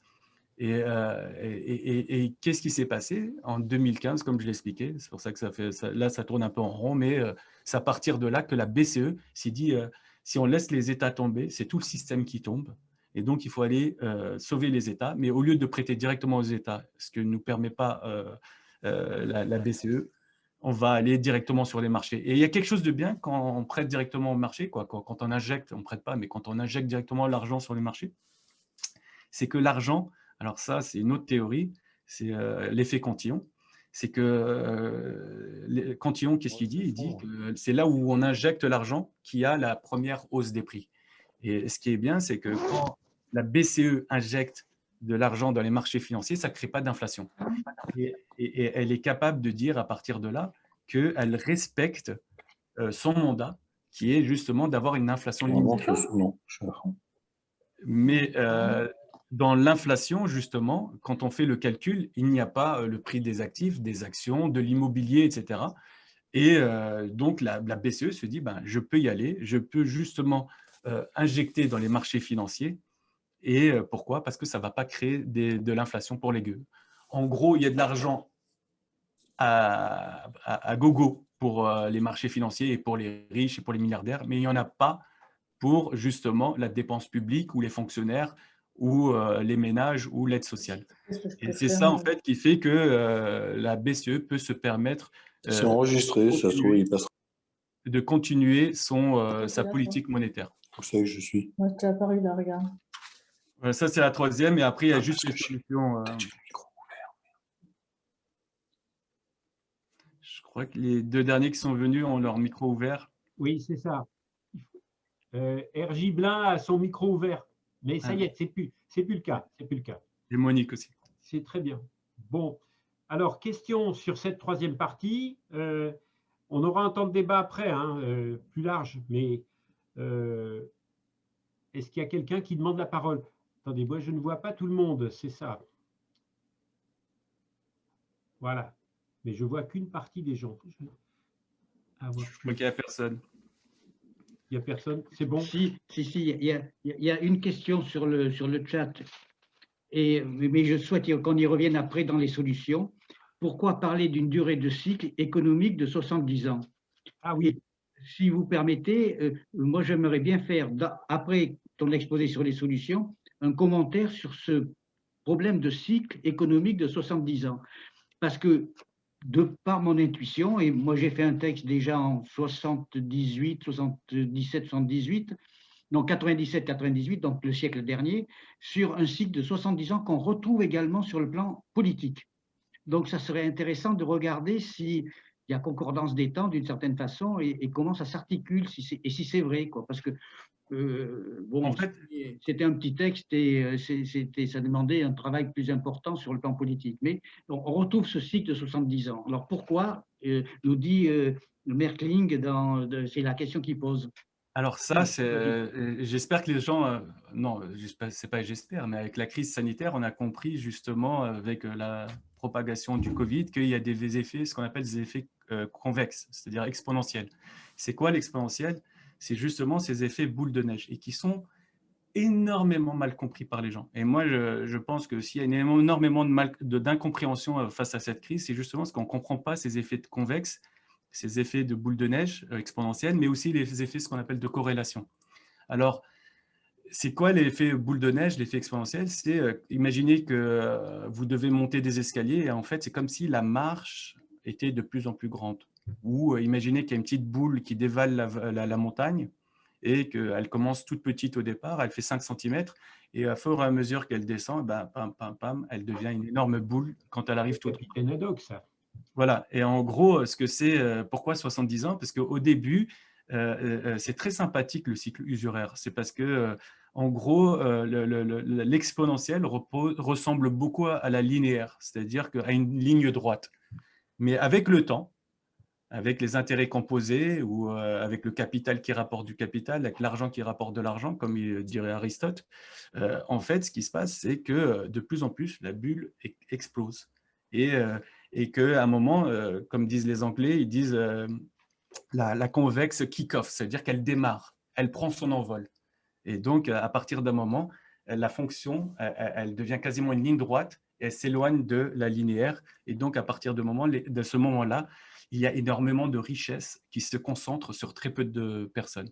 Et que normalement, si on laissait le capitalisme aller jusqu'au bout, le capitalisme financier, qui repose juste sur le rendement avec intérêt, eh ben, à la fin, il ne resterait qu'un maître. Et c'est l'histoire que j'ai racontée avec l'histoire de la Terre et des 410 milliards du poids de la Terre en or. Il ne resterait qu'un maître. Mais malheureusement, ça ne se passe pas. Pourquoi? Parce qu'il y a des gens qui se rebuffent. Et pourquoi? Parce qu'à un moment, la richesse que nous créons collectivement, elle fait que de se développer, mais elle est quand même limitée. Elle ne va pas à la vitesse de la création monétaire, elle ne va pas à la vitesse justement de cette exponentielle.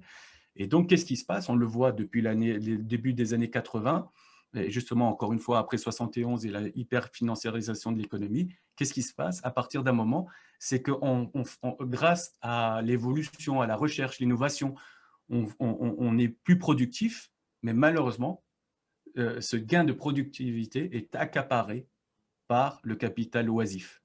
Voilà. Donc, à partir d'un moment, ça crée des frustrations, les gens le ressentent. Par exemple, je vais donner juste un chiffre et qui est hallucinant. Les premiers, alors je pense que ici il y a des gagnants, mais les premiers qui rentrent dans l'immobilier sont les grands gagnants par rapport aux derniers. Par exemple, on dit tout le temps que là, ça vaut peut-être le coup d'acheter de l'immobilier parce que les intérêts sont autour de 1%, mais il faut quand même en moyenne 21 ans pour rembourser son emprunt. Mes parents n'ont pas emprunté, mais ceux qui ont l'âge de mes parents, dans les années 80, 90, même 90, ils empruntaient à 10-12%. Il leur fallait 14 ans pour rembourser. Et donc, ce que je dis aux gens, et dommage, je n'ai pas eu le temps de parler de ça, du vol du temps, parce que c'est ça en fait. Je vous conseille à tous de lire La bourse et la vie de Jacques Le Goff, qui est en gros un titre sympathique parce que il fait écho à la bourse ou la vie. Mais là, il dit la bourse et la vie parce que c'est exactement ça. C'est que le commerce de la dette est aussi le vol du temps. Pourquoi? Parce qu'on vous demande de rembourser non pas seulement les intérêts le capital emprunté, mais aussi les intérêts. Et donc, tout à l'heure, je n'ai pas eu la chance de donner ce chiffre-là. En 2008, quand on empruntait de l'argent, sur la première mensualité, 60% de ce qu'on remboursait dans la première mensualité servait à rembourser les intérêts du crédit. 60%, ce qui est hallucinant. Si je peux intervenir à ce stade, on vient de publier une réaction contre la tentative du gouvernement de mettre en place des contrats à impact social, c'est-à-dire de faire des partenariats publics-privés pour des actions dans le domaine de la santé, de l'environnement, etc. Et le principe est exactement le même. On propose à l'État de faire financer par des investisseurs privés la dépense tout de suite, et l'État rembourse après. Seulement, quand il rembourse, il y a des intérêts, bien sûr, qui sont très importants, puisqu'on annonce des taux d'intérêt de 10-12% au maximum. Des fois, ça descend à 6 ou 8, mais c'est quand même énorme. Et comme la dépense publique n'augmente pas, progressivement, une part croissante de la richesse, du budget de l'État est occupée par le remboursement des actions passées au détriment des actions présentes. Et donc, on est amené à faire encore plus de contrats à impact social et à accaparer la richesse totale. C'est en fait un système de Ponzi qui ne peut pas durer éternellement, exactement ce que tu dis. Exactement. Donc là, ce qui serait bien, c'est de passer à la partie 4 et aux solutions possibles. Alors, il y a une solution, je pense, c'est un débat qui a vraiment divisé tous les économistes, qu'ils soient de droite ou de gauche. Même au sein de la gauche, ils sont énormément chamaillés sur cette question-là. Il y a ce qu'on appelle l'idée de l'annulation de la dette, mais pas toute la dette. C'est celle dont j'ai parlé tout à l'heure, celle qui est détenue par la Banque de France pour le compte de l'Eurosystème, donc pour le compte de la BCE, pour faire simple.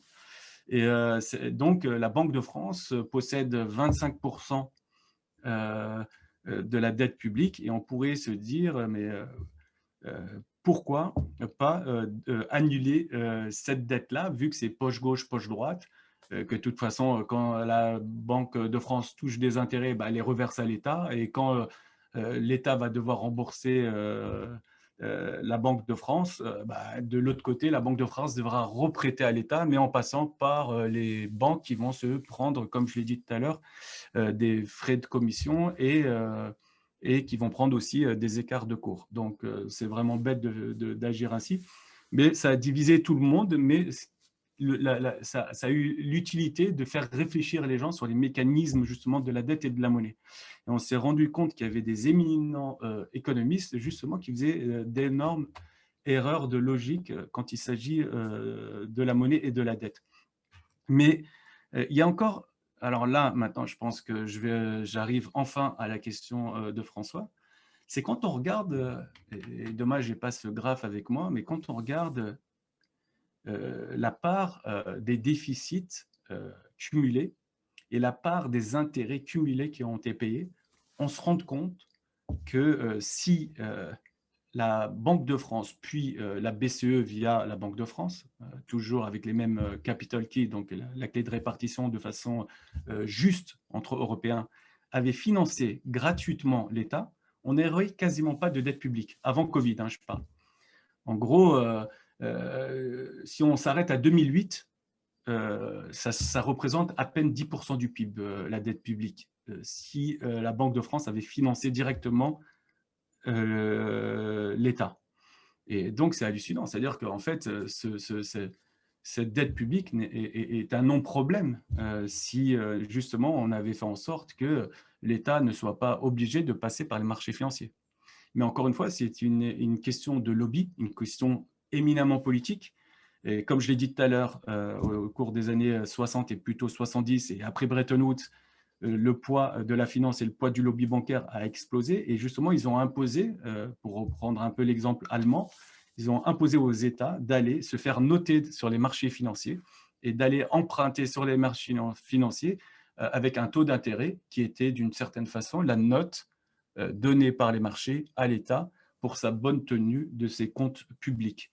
En gros, c'est comme si c'était les marchés financiers qui avaient soit la carotte, soit le bâton pour mater un État qui serait dépensier. Et donc, alors, c'est pour ça que j'ai dit que je vais aller plus loin que ce que proposent les Gilets jaunes. En ce moment, on nous dit qu'on a le droit à un déficit public de 3% en gros.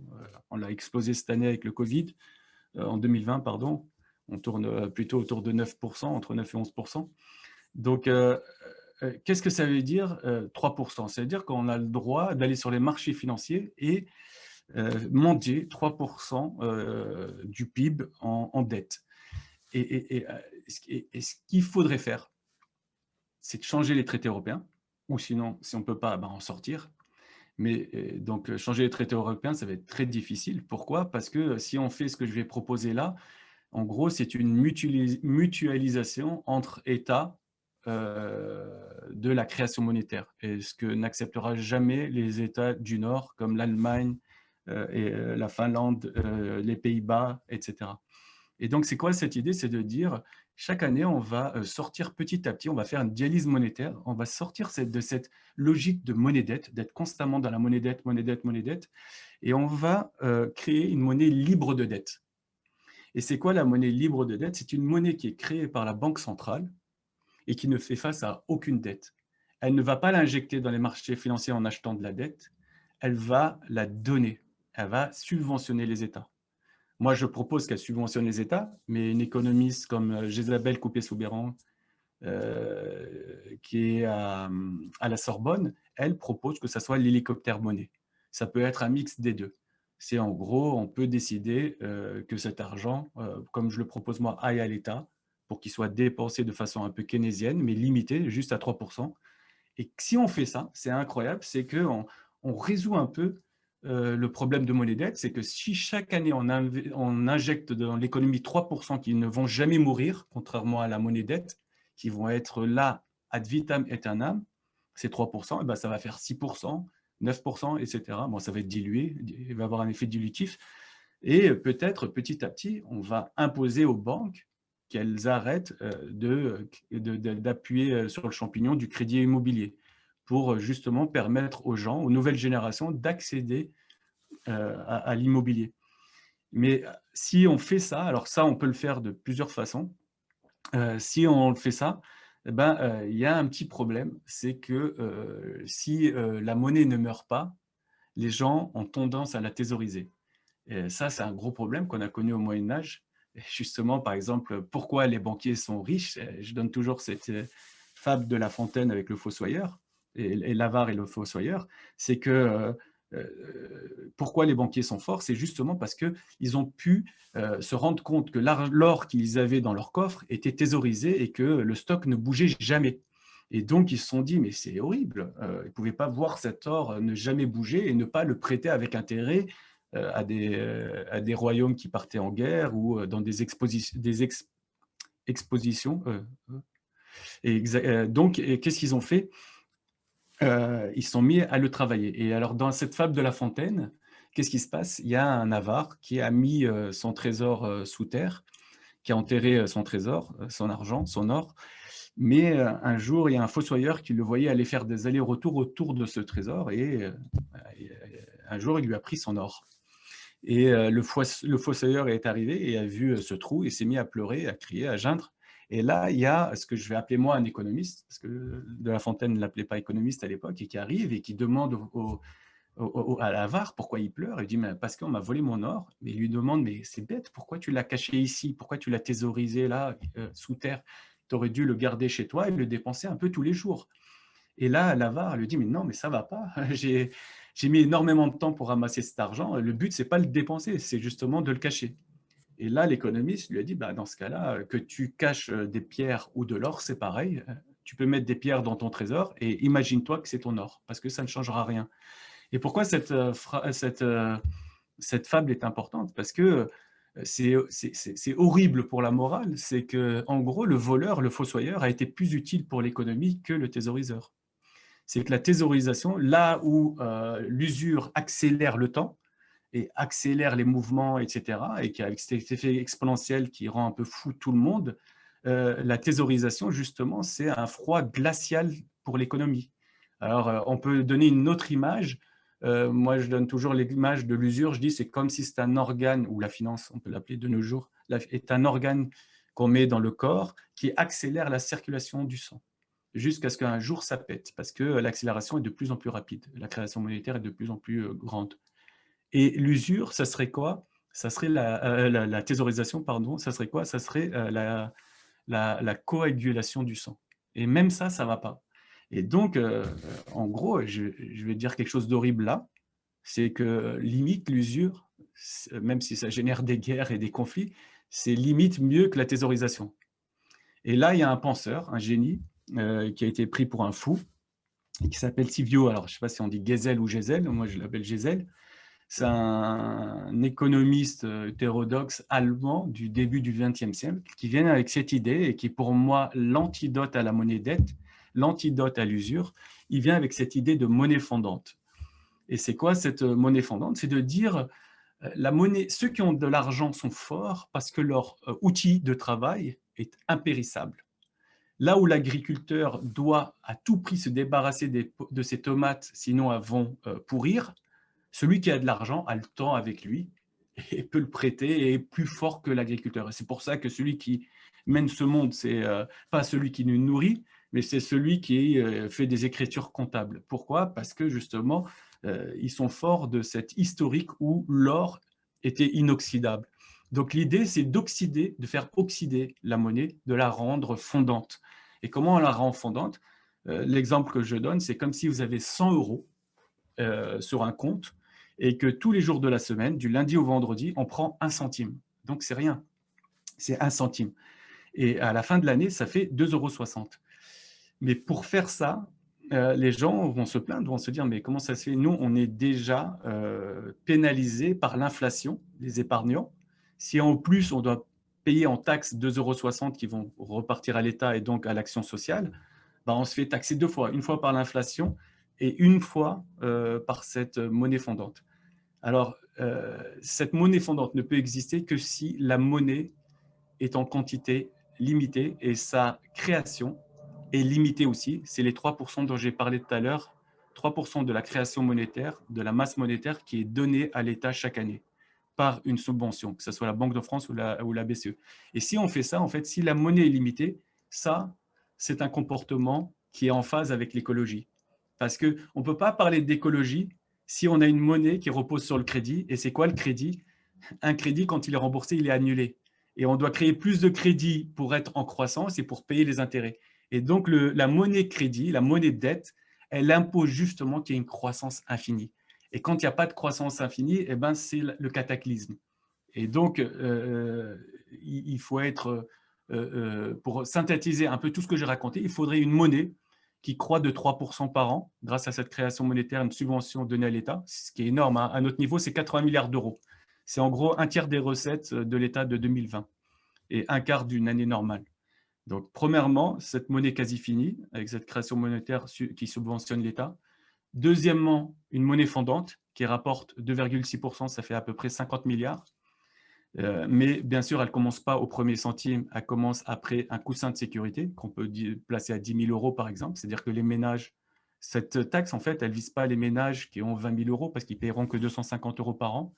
Elle vise surtout Apple qui a par exemple 300 milliards dans des paradis fiscaux.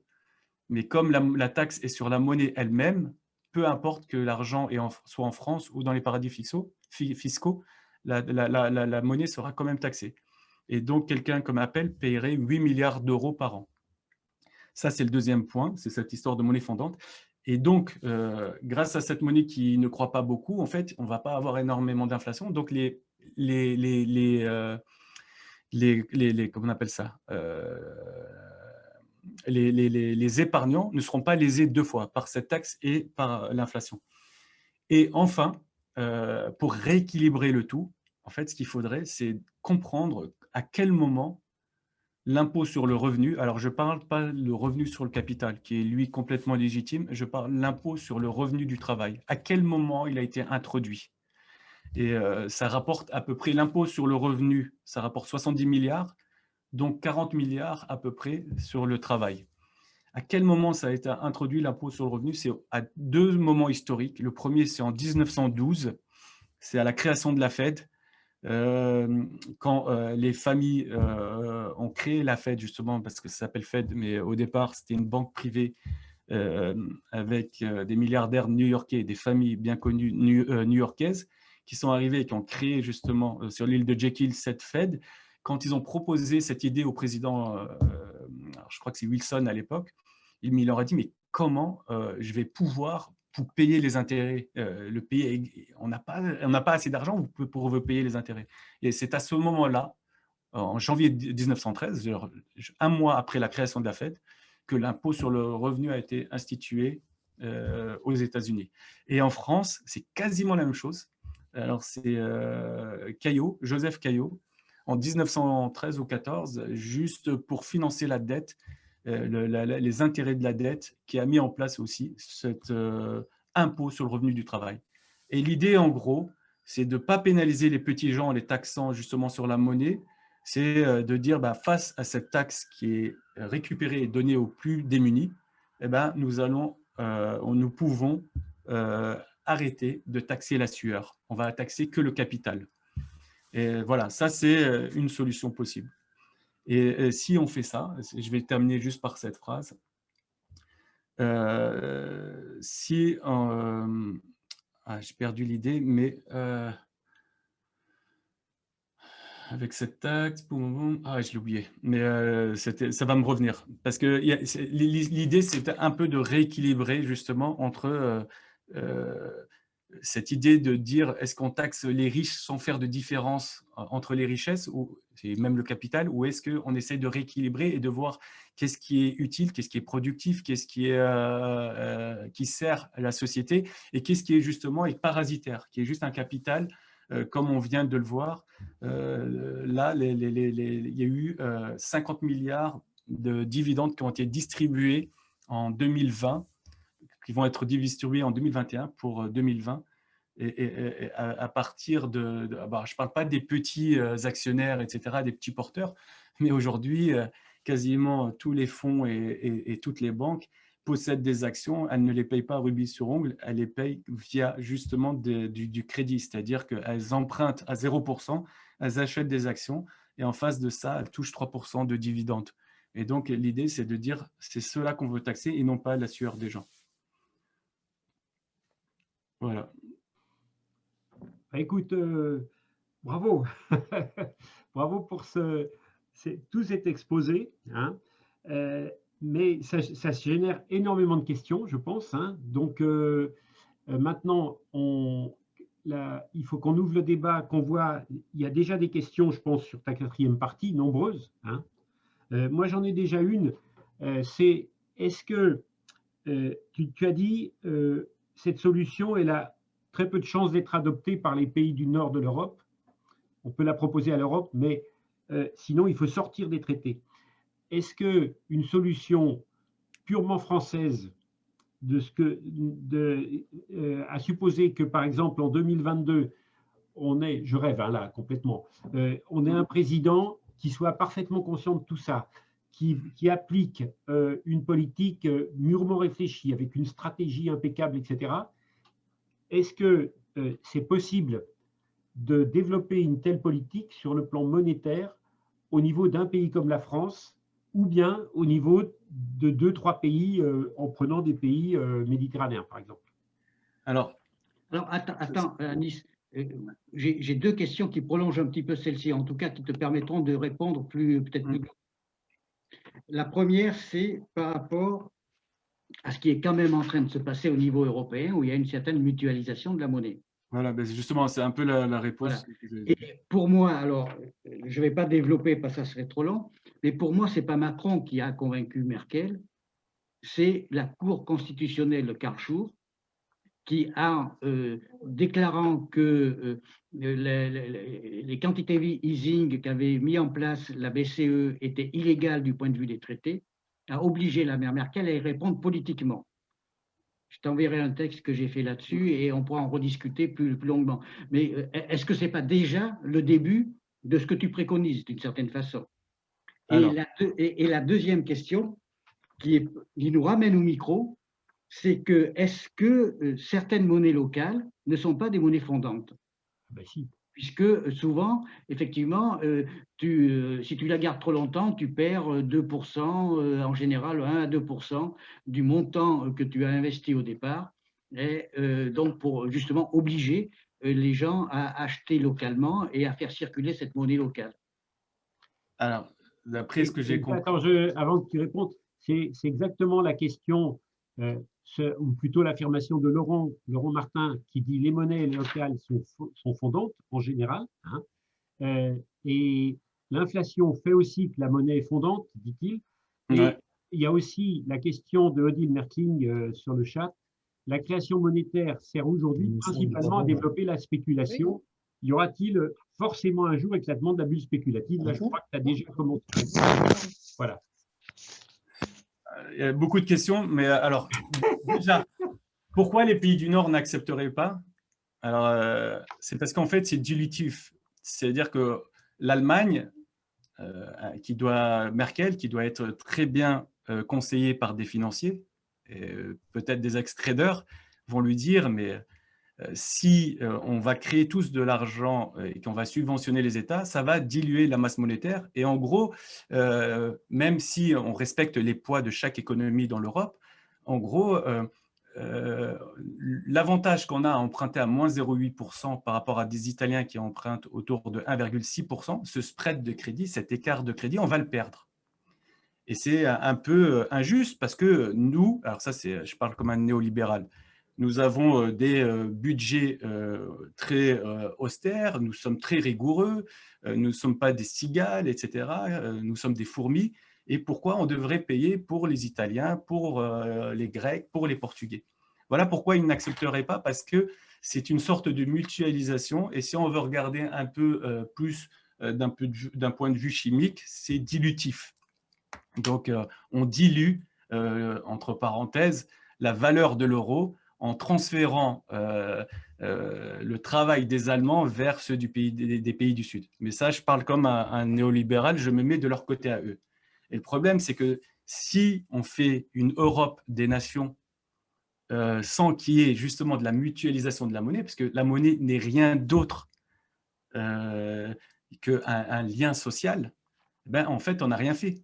Parce qu'on dit que l'euro, c'est une monnaie unique, ce n'est pas vrai. Ce n'est pas une monnaie unique, c'est une monnaie commune parce que chacun a justement un taux d'intérêt qui lui est lié et chacun, en gros, c'est chacun pour sa gueule, pour parler un peu vulgairement. Et donc, et c'est inscrit dans le marbre des traités. Je pense qu'il sera plus facile de changer un verset du Coran ou de la Bible que de changer justement ce qui est inscrit dans les traités européens.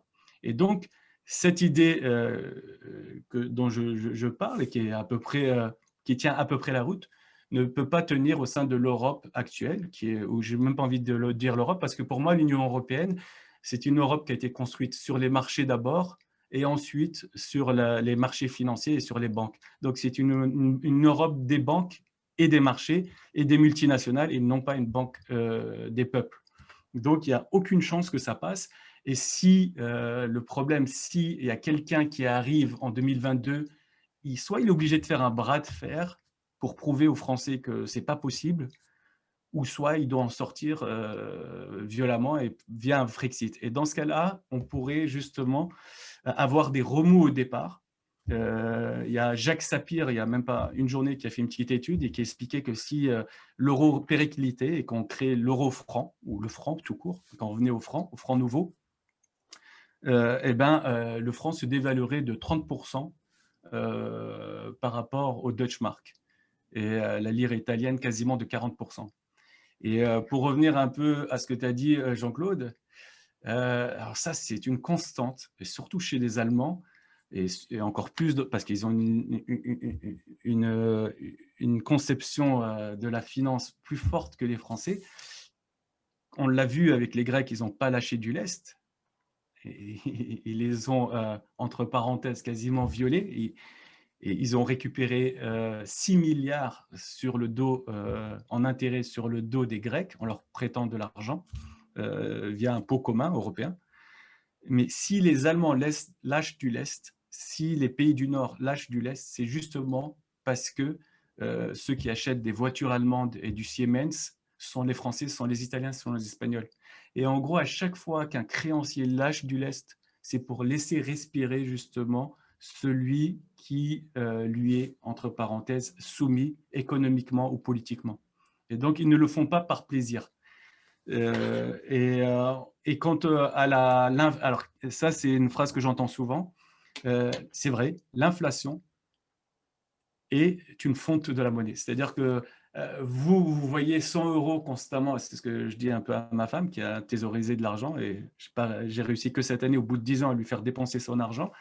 C'est qu'elle voit constamment qu'elle a la même somme sur son compte, mais je lui dis ça, c'est une illusion, c'est un effet d'optique.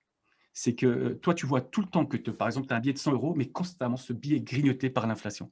On a beau dire qu'il n'y a pas trop d'inflation de nos jours, mais même en prenant les chiffres officiels de l'INSEE, qui sont remis en cause quasiment par tout le monde, même si on prend en cause, on remet en question, entre 2008 et 2021, l'euro de 2008 est 17% plus fort que l'euro d'aujourd'hui. C'est-à-dire quelqu'un qui a thésaurisé sur son compte pendant 13 ans des euros en prenant en compte l'inflation INSEE, il a perdu 17% de pouvoir d'achat. Et ce qui est pire, c'est que s'il utilise très peu de matériel informatique, d'iPad, de PC, etc., c'est possible que ces 17% soient plutôt un 25-30% de pouvoir d'achat en moins. Voilà, donc en gros, l'inflation, elle est provoquée par qui de nos jours? Ce n'est pas toujours le cas historiquement, mais de nos jours, elle est provoquée par la création monétaire par le crédit immobilier, la création monétaire par la Banque centrale. Et c'est cet excès de monnaie, justement, on le voit sur les matières premières qui explosent depuis 6 mois, explosent littéralement. On a des indices, c'est dommage, je n'ai pas le graphe, je vous le montrerai. Il est sur mon compte Twitter, je l'ai tweeté aujourd'hui ou retweeté. Et donc, les matières premières explosent. Et justement, cette inflation, c'est une façon de faire fondre la monnaie, mais elle est provoquée par les banquiers, dans l'intérêt des banquiers pour qu'ils touchent des intérêts et dans les intérêts de leurs meilleurs clients. Parce que quand on est endetté et qu'il y a de l'inflation, eh ben, c'est super. Donc, quand Draghi emprunte 50 milliards, quand Bolloré emprunte des milliards, quand Arnaud emprunte des milliards, en fait, le fait qu'il y ait de l'inflation, qu'il y ait de l'argent facile, qu'il y ait de l'argent gratuit, en fait, facilite sa capacité à rembourser sa dette. Et enfin, est-ce que les monnaies locales sont des monnaies fondantes? Il y en a qui sont fondantes, il y en a qui ne sont pas fondantes. Alors, c'est ce que j'ai dit tout à l'heure, et moi, je m'intéresse pas mal aux monnaies fondantes. Il faut à chaque fois, tout à l'heure, j'ai dit, on peut sucrer l'impôt sur le revenu du travail pour pas taxer la sueur. Eh ben, avec les monnaies fondantes, il faut une contrepartie. Les gens ne peuvent pas se faire pas arnaquer, mais subir l'inflation monétaire liée à la création monétaire des banques centrales et des banques commerciales et en même temps avoir une monnaie locale fondante. La solution, c'est de dire contre cette fonte de la monnaie, dans le réseau et j'en ai parlé avec des Stéphanois, avec un groupe aussi à Montreuil, qui veulent mettre en place une monnaie fondante, il faut que les entreprises et les PME ou les commerçants localement acceptent que sur cette monnaie fondante, justement, on ait une remise de 5 à 10%, et ce qui est totalement justifié quand on sait que ces gens, pour ramener des clients, ils payent en Google ou en publicité, des fois jusqu'à 5 à 10% de leur chiffre d'affaires. Et donc, l'idée, c'est justement à chaque fois de trouver une contrepartie pour ne pas léser deux fois les personnes quand il y a une fonte de la monnaie. Alors, il nous reste 10 minutes à peu près. Hein. Il y a François Rouleau qui avait demandé la parole. Et puis sur le chat, il y a aussi Laurent Martin qui dit qu'il faut sortir de la société de consommation. Et donc, il y a aussi la dimension évolutive de ce qu'on peut souhaiter en termes de modèle de société qui peut interférer avec tout ça. Voilà. Ça, c'est la meilleure question. Et je pense que c'est celle qu'il a moins acceptée. C'est le sujet que je peux le moins aborder sur Twitter, par exemple. Je suis suivi quasiment par 50 000 personnes. C'est le sujet qui fait le plus mal parce que les gens acceptent quand on dit que le marché de la dette, c'est le marché, le vol du temps, le commerce du temps, etc. Ils acceptent ce côté-là que, en gros, on se fait un peu voler de notre travail. Mais par contre, ils n'acceptent pas l'autre côté. C'est quoi? C'est que, en gros, les banquiers sont riches de notre travail, mais surtout de notre impatience. C'est pourquoi on fait des crédits à la consommation? C'est parce qu'on veut gagner du temps. Je veux consommer. Alors, je ne parle pas de l'immobilier, parce que là, on est pris au piège du crédit immobilier. Personne aujourd'hui peut payer cash de l'immobilier, alors que c'était possible dans les années 60. En 67, avant qu'ils rallongent les durées du crédit à 15 ans, pardon, en 67, en moyenne, les gens remboursaient leur maison en 10 ans. Donc, ça, c'est un chiffre qui est officiel. Et donc, à part l'immobilier où on est pris en piège de nos jours parce que c'est un Ponzi scheme et quasiment les gens sont soit voués à la location ou soit voués à subir le crédit immobilier et à s'endetter sur 27 ans. Pourquoi on s'endette pour l'iPhone? Pourquoi on s'endette pour acheter le dernier modèle, la dernière voiture, etc. Parce qu'on est poussé justement dans cette consommation du crédit parce que la société s'effondrerait s'il n'y avait plus de crédit. Et donc, on est constamment poussé à consommer, que ce soit par les médias, par la publicité, par les appels, par les sollicitations. Il y a énormément de gens qui me disent qu'ils sont sollicités par leur banque justement pour prendre des crédits. Il faut comprendre, le système ne fonctionne que de notre impatience. Il a deux denrées, notre impatience, et la deuxième denrée, c'est le temps, qui s'est accaparé. Et c'est pour ça que les scolastiques du Moyen-Âge, on parle de vol du temps. Pourquoi? Parce que pour eux, le temps est universel, il appartient à l'éternel et il n'appartient pas justement à une institution privée de banquiers. Et quand ils font du crédit avec intérêt, qu'est-ce qu'ils font? Ils ne font que ramener à aujourd'hui notre travail futur, mais ils nous demandent en échange de ce tour de magie, de ce tour de passe-passe, des intérêts et donc du travail en plus et donc du temps en plus. Donc, à la fin, ça revient à ça, à un morceau de notre vie. Super. Il est 8 heures et je pense qu'on a soulevé énormément de questions autour de... Et ça a ouvert beaucoup de pistes. Évidemment, il y a Didier, il y a juste Cyril qui n'a pas parlé et qui meurt de prendre la parole, qui a été très sage. Pardon, Cyril, excuse-moi. Tu as la parole, Cyril. Merci beaucoup. Oui, je voulais juste faire une petite remarque sur le fait qu'il y a la monnaie libre, donc la June, dont Agnès a parlé au tout début de conférence, qui existe. Donc, c'est une monnaie qui est fondante et qui est couplée à un revenu universel. Donc, qui pourrait compenser justement l'effort dont parlait Agnès sur le fait que la monnaie soit fondante. On ne va pas avoir le temps ce soir d'en parler. Par contre, je suis dispo si vous voulez un coup de fil ou une visio pour en parler un autre jour. avec grand plaisir. Moi, je suis basé en Haute-Loire, en Auvergne, mais voilà, avec maintenant Zoom ou autre chose, on peut faire ça à distance sans souci. Donc, très rapidement, il y a 3000 personnes en France qui utilisent déjà cette monnaie. Et donc, la création monétaire de cette monnaie, elle se fait par, justement, ce dividende universel qui est versé à chacun dans le réseau. Chaque personne physique reçoit le même nombre de junes tous les jours. Et la monnaie est fondante puisque dans 40 ans, on ne va pas recevoir le même nombre de junes qu'aujourd'hui. Donc, on va en recevoir beaucoup plus. Ça veut dire que la june d'aujourd'hui a moins de valeur que la june de demain, de plus tard, on en recevra plus tous les jours. Du coup, elle aura moins de valeur qu'aujourd'hui. Non, les junes d'aujourd'hui aura moins de valeur demain. Pardon, excusez-moi. Non, on a compris, c'est bon. Voilà, donc n'hésitez pas. Je peux vous laisser mon mail et mon numéro de téléphone si vous voulez. Et n'hésitez pas du coup à revenir vers moi si vous êtes intéressé et si vous voulez. Tu peux le mettre sur le chat? Oui, je fais ça, oui. Et je mets aussi une vidéo de 3 minutes 30 qui explique fondamentalement ce que ça veut dire. Voilà. Alors, on peut déjà donc faire circuler la vidéo, ça c'est pas un problème. Hein. Il faut voir si on peut faire un débat autour de ça. Le problème qu'on a, c'est qu'on a abondance de débats dans les semaines et les mois qui viennent. Donc, il y a une question de calendrier, hein, parce que on est sur la sécurité sociale alimentaire, on est sur l'entraide, on est sur d'autres choses. Hein. On voit bien qu'à partir du moment où on commence à faire des soirées débats, il y a plusieurs sujets brûlants. Hein. Donc, tout à fait d'accord, on en reparle avec toi. Hein. Mets ton numéro. Ah oui, voilà, tu as le numéro. Génial. Génial, d'accord. Autres interventions avant de clore, peut-être? Non, je vois, je ne sais pas sur le chat. Je veux dire un dernier mot.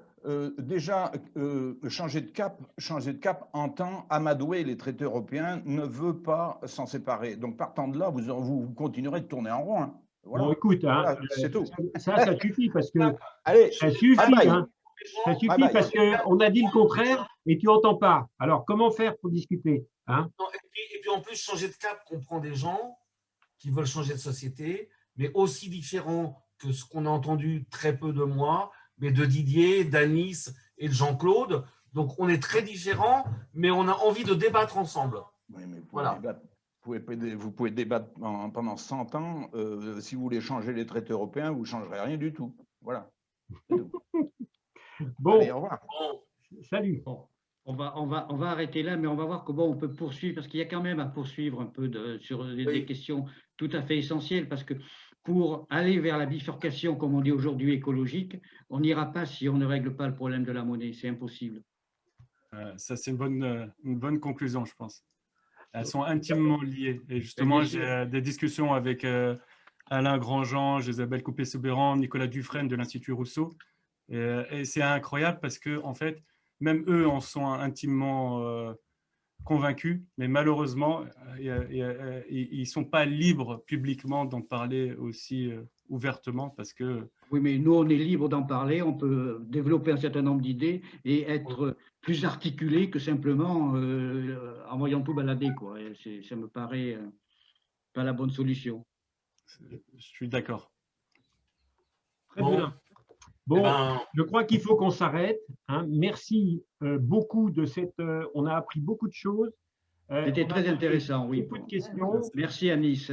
Merci à vous. Beaucoup Anis de ce tour de force, d'avoir réussi à exprimer clairement des sujets compliqués. En grand tout à l'heure. Voilà. Merci beaucoup et merci à vous tous. Alors, avant qu'on se sépare, si certains n'ont pas mis leurs coordonnées sur le petit tableau, enfin, soit avant la réunion, soit maintenant, on aura du mal à leur envoyer les informations qui vont suivre. Donc, vous pouvez encore, on va laisser ouvert le chat, vous pouvez mettre vos coordonnées sur le chat si vous ne l'avez pas fait avant et si vous souhaitez ne pas rester anonyme. Hein, voilà. Et merci beaucoup. Et puis, il y aura des suites forcément à cette discussion, à ces débats, etc. Hein. Donc, voilà. Allez, bonsoir et à bientôt. Bonsoir et à bientôt. Je laisse ouvert la séance pour que chacun puisse s'inscrire s'il le souhaite. Voilà.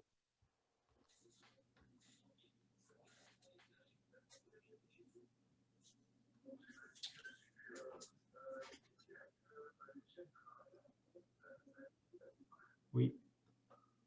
Alors, il y a plein de gens qui disent merci. Cécile Lacroix, tac, tac, tac, tac. Ah ben voilà, il y a des gens qui s'inscrivent, donc c'est bien. Hein. Alors, nous aurons, je le dis pour ceux qui nous ont rejoints ce soir, nous aurons certainement d'autres soirées comme celle-là, ou des rencontres sous forme de forums qui font appel à des expériences locales. Si on avait eu le contact avec toi, Cyril, on aurait pu aussi croiser avec des expériences locales, hein, mais en matière d'entraide, en matière d'agriculture et de droit à l'alimentation, bien évidemment, on a plus de références de terrain. Donc, on tâchera notre souci, c'est de faire le lien avec les références de terrain et avec les gens qui agissent et qui concrètement inventent des choses au quotidien. Parce que pour nous, l'innovation sociale, elle vient aussi des pratiques de terrain. Voilà. Bon, bah écoutez, je vais clore. Hein. Je veux juste dire quelque chose.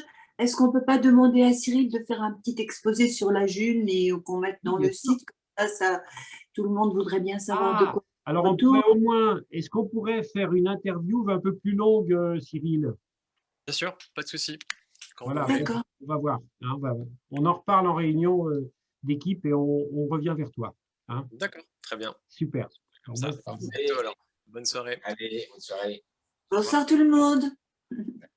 Voilà. Et je copie, avant de fermer, je copie le chat, ce qu'on oublie de faire à chaque fois, et je ferme l'enregistrement.